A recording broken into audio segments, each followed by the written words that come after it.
Many Americans took to the streets today to protest an epidemic of mass shootings across the country. As ABC's Rena Roy shows us, it comes as funerals continue for the 21 victims in Uvalde, Texas massacre.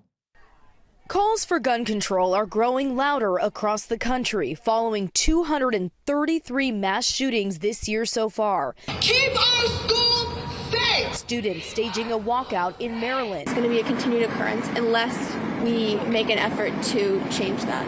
In Milwaukee, people rallying. National Gun Violence Awareness Day taking center stage as the country copes with consecutive mass shootings in Buffalo, Uvalde, and Tulsa. I am angry that we keep having to hold these gun violence awareness days because not enough people will recognize the public health crisis that gun violence has become. In a primetime address Thursday night, the president also urging Congress to act, calling for more gun restrictions, including red flag laws and the banning of assault weapons. I respect the culture and the tradition and the concerns of lawful gun owners.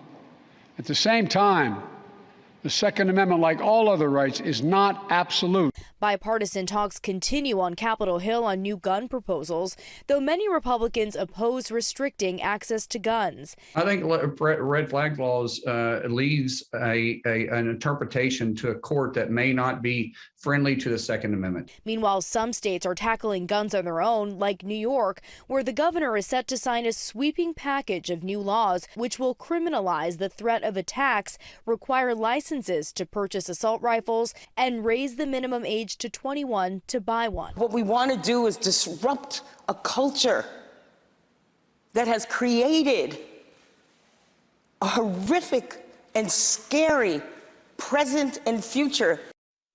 A young student who survived the Uvalde massacre by playing dead in her classroom will testify before the House Oversight Committee, along with victims' families and gun control advocates, as the House takes up a vote on gun control measures approved by the Judiciary Committee this week. Rena Roy, ABC News, New York.